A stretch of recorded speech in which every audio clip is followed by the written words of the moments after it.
Mirko Da Silva, directeur de Télé-Gaspé depuis peu, depuis à peine 1 an. Et Télé-Gaspé est la télévision communautaire qui couvre le grand territoire du Grand Gaspé.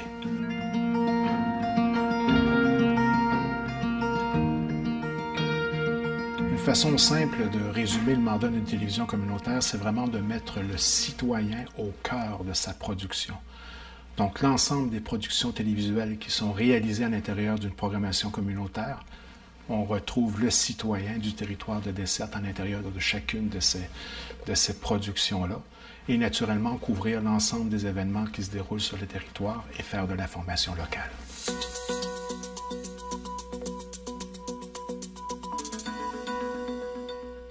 Le gouvernement du Québec a récemment lancé le Plan national de l'eau, visant à renforcer la protection, la restauration et la valorisation des ressources en eau, avec un investissement de 500 millions de dollars. Le plan, élaboré en collaboration avec divers partenaires, comprend 7 orientations principales, telles que l'assurance d'une eau de qualité, la protection des milieux aquatiques et la promotion d'une gestion durable. Ce projet ambitieux, soutenu par le Forum d'action sur l'eau, vise à préserver les ressources pour les générations futures, comme l'a souligné le ministre de l'Environnement, Benoît Charette.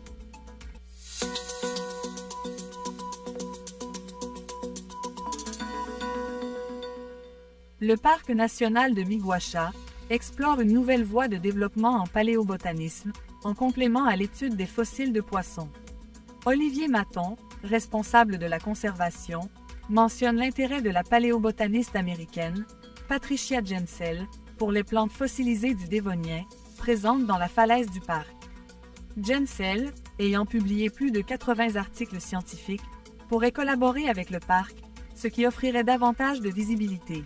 Disons que j'ai été approché par Télé-Gaspé il y a environ 1 an dans le cadre de besoins criants en ce qui concerne la gestion administrative de l'organisme en tant que tel au niveau de la direction générale. Donc, on avait besoin d'un directeur. Donc, je trouvais ça très intéressant, connaissant Télé-Gaspé quand même pour avoir gravité autour de l'organisation et avoir aussi travaillé en partenariat avec eux.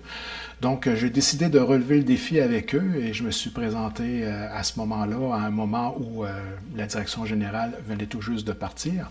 Et il y avait des grands enjeux là, importants tant au niveau de la stabilisation du financement, la stabilisation de l'équipe professionnelle qui gravite autour de Télé-Gaspé, la remise à niveau des équipements et la mise en place du virage haute définition. La zone communautaire vous est présentée par la Caisse des Jardins de la Pointe de la Gaspésie et du chantier naval Forillon de Gaspé. Bonne émission.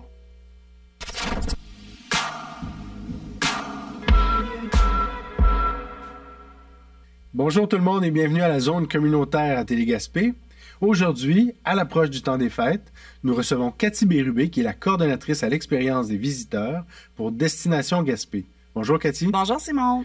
Cathy, justement, le temps des fêtes, l'Halloween est passé, on regarde vers Noël qui approche et Destination Gaspé, depuis plusieurs années maintenant, organise le Noël du bout du monde. Oui, alors nous, ça a commencé en 2018.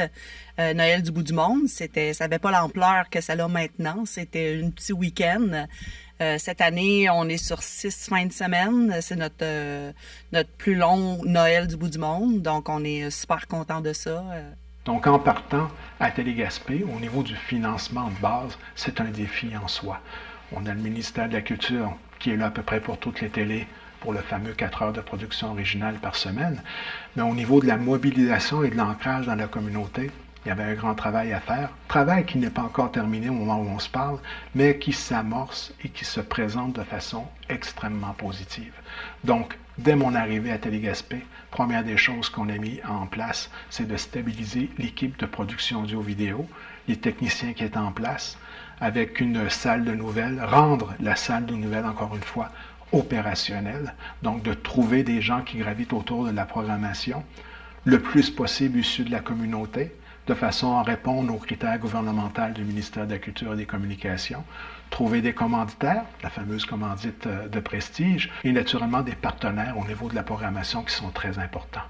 Donc, tout ce que j'ai dit au niveau de la TRP, au niveau de la mobilisation des partenaires, la mobilisation du milieu, la stabilisation de la salle de nouvelles avec une équipe de travail stable au niveau des employés, c'est la base de n'importe quelle télé communautaire au Québec, là, ce qu'on est en train de discuter là. Première chose, on a stabilisé l'équipe au niveau professionnel. Ensuite, une programmation est apparue naturellement de la stabilisation de ces professionnels-là, tant derrière la caméra que devant la caméra. Mais là, on a relevé un défi qui sort un peu de l'ordinaire à Gaspé, c'est que n'ayant pas accès non seulement au financement nécessaire pour engager un journaliste à temps plein, d'autant plus qu'il y a une pénurie totale de journalistes au moment où on se parle. Les journalistes travaillent à peu près en moyenne entre 4, 5, 6 médias différents lorsqu'on essaie de les approcher pour les avoir à temps plein. Donc, ayant à faire face à cette réalité d'absence de main-d'œuvre sur le territoire, on a décidé d'innover avec des gens qui avaient la possibilité de pouvoir réaliser et produire, mais à distance.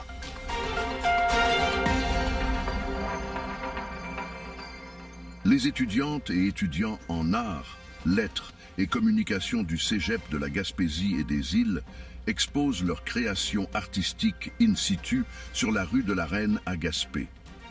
Mais comment ces œuvres éphémères enrichissent-elles le centre-ville tout en respectant l'environnement? Élise Dubé, enseignante et porteuse de projet, nous en parle. Juste pour mettre en contexte le projet, c'est un projet qui faisait partie en fait d'un cours qui s'appelle Projet de création en art visuel.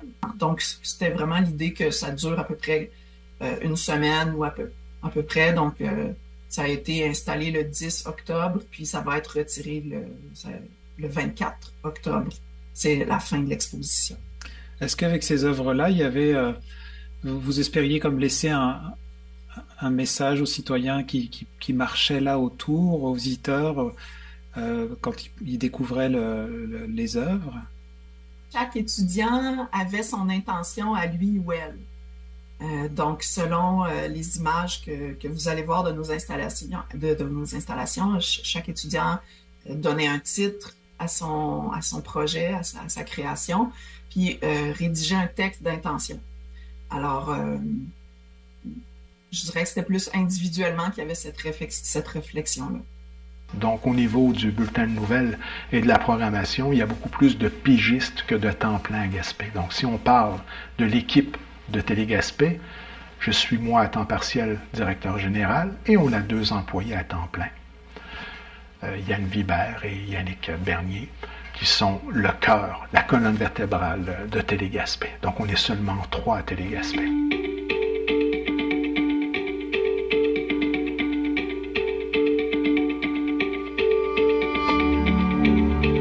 Bonsoir, bienvenue à cette séance de présentation du budget municipal 2024. Maintenant, les défis financiers, je n'ai pas réinventé la roue.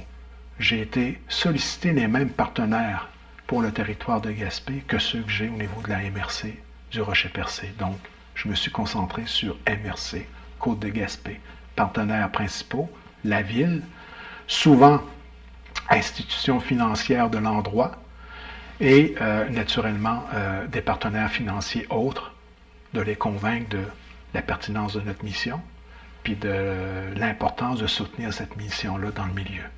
On est en train de mettre ça en place au moment où on se parle. Donc, je n'ai pas encore fini de convaincre le milieu de la nécessité d'eux. Donc, le défi est très grand. Mais à partir du moment où on croit en notre mission, et croyez-moi, tout le monde qui est en place, ainsi que le conseil d'administration, on y croit, on est vraiment persuadé de pouvoir réussir à relever le défi d'opérer une télé communautaire à Gaspé de façon à ce que ça soit du moins équilibré au niveau du budget pour qu'on puisse continuer à réaliser notre mission. Mais le défi est très grand. Et tout dernièrement, je te dirais dans les dernières semaines, on a enfin fait le virage haute définition. Le conseil en bref vous est présenté par la MRC de la Côte de Gaspé.